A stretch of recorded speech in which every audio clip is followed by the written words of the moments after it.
Hi and welcome back with another tutorial video. In this video we will be looking at how we can work with symmetry and how we can restore symmetry in case if we lose the symmetry. So let's open this demo folder and let's see let's have a look at multiple symmetries first. So let's make this polymesh 3D so that we can sculpt on this cylinder. So let's add some subdivision on it as well. So you can see that if I press X on my keyboard, we will be able to enable symmetry along the X axis. So if we go to our transform menu, you can see that we have multiple options for symmetry. For example, if I press Y and the Z key, then we have all symmetries on both axes. We have along the X, along the Y, and along the Z axis. And we can just check only one at a time. For example, if I only want symmetry along my y-axis, I can just do this. This is along the y-axis, there is no x symmetry right now.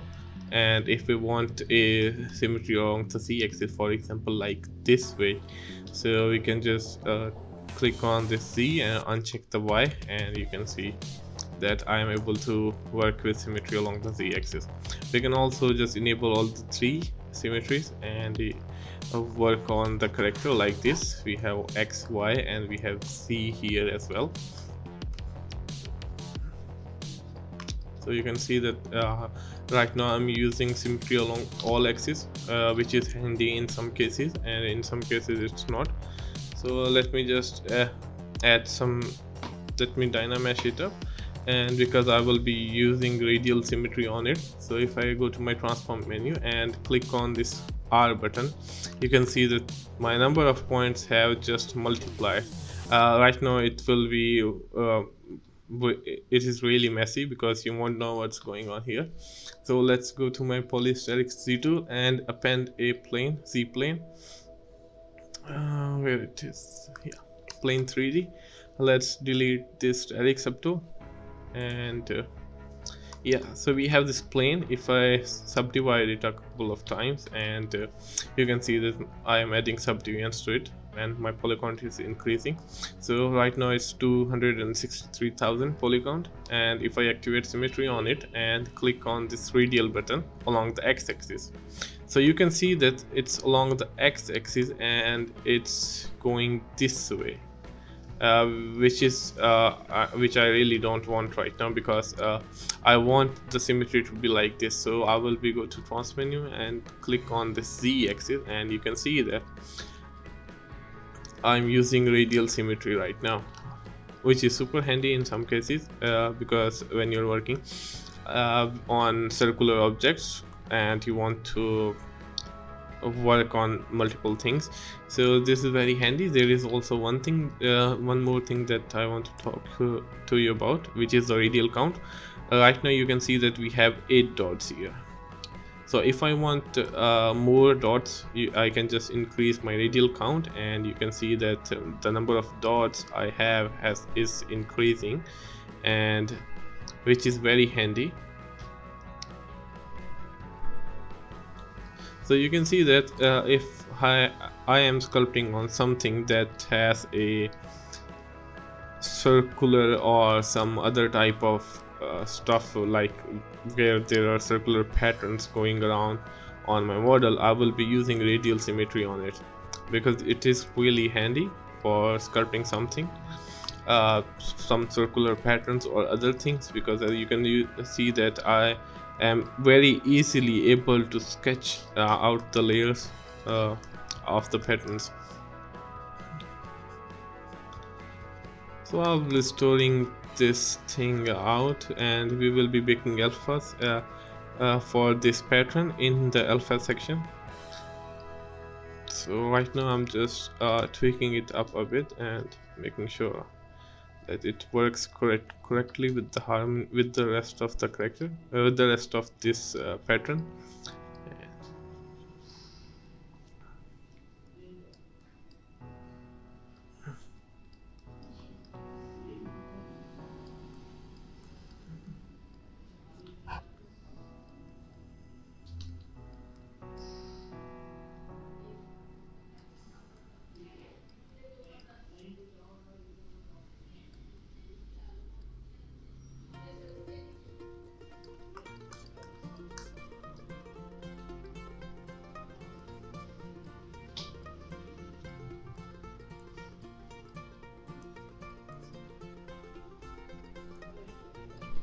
So this is all the types of symmetry that we will be looking on in the future as well. So let me just save this project.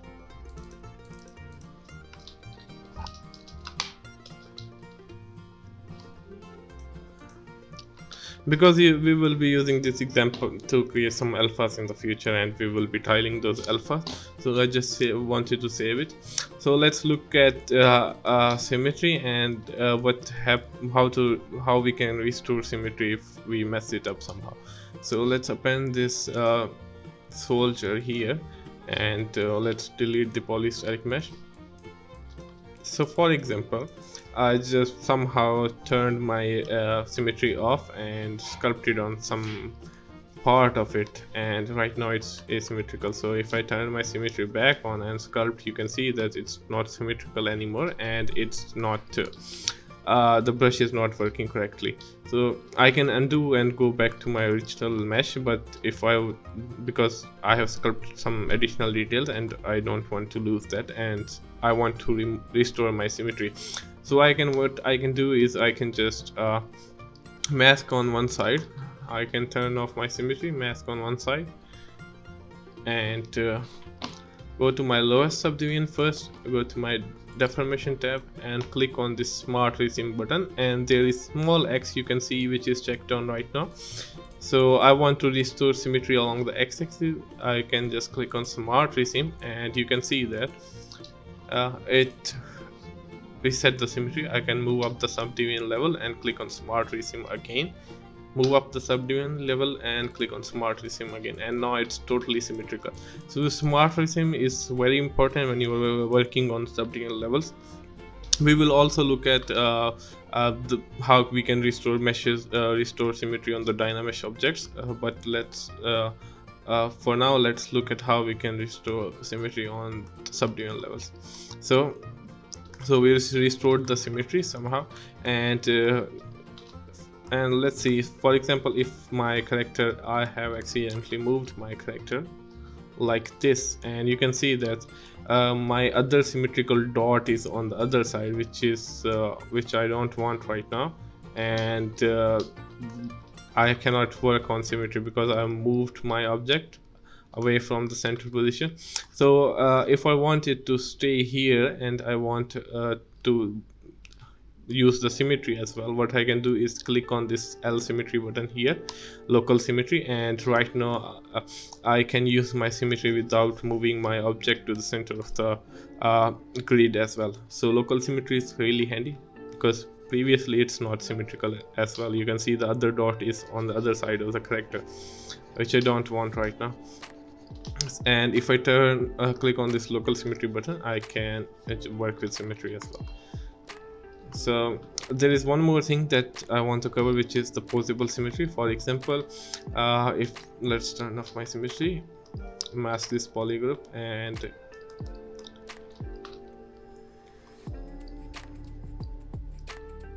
yeah,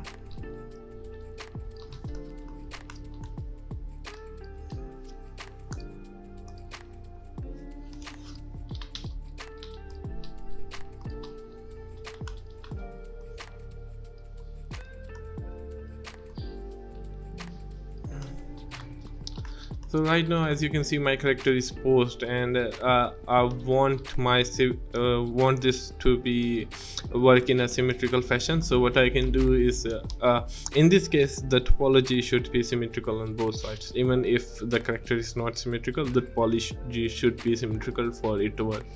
So if I activate symmetry and click on this use posable symmetry, and you can see that if I sculpt on this position here, and you can see that it's working on the other side of arm as well, even though it's not symmetrical, but the topology is symmetrical as well. So Zbrush is very intelligent and it will retain that symmetry. You can clearly see that it's sculpting wherever I'm sculpting on this character, it is also sculpting here, and you can see that it works both ways. So it is very important that in subdivision levels, if you're posing your character and you want to sculpt the bony landmarks, you can just use this posable symmetry and you can work on it. So Now we have looked at how we can restore symmetry on our subdivision levels. Let's look at how we can restore symmetry on our Dynameshes. So for example, we have let's just open, yeah. So let's see, we have this model which is Dynamesh, and if I want, for example, I inflated this head like this, and so right now it's not symmetrical, which is a problem for me, and I want my symmetry back. So what I can do is I can go to my geometry tab, modify topology, and I can just click on this mirror and weld button. You can see that it restored my symmetry.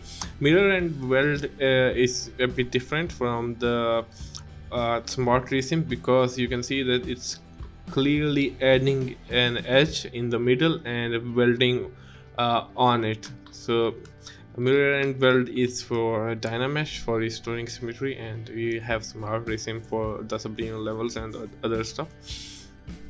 So these are the multiple ways of restoring your symmetry for your model. So hope you liked the video. See you in the next video.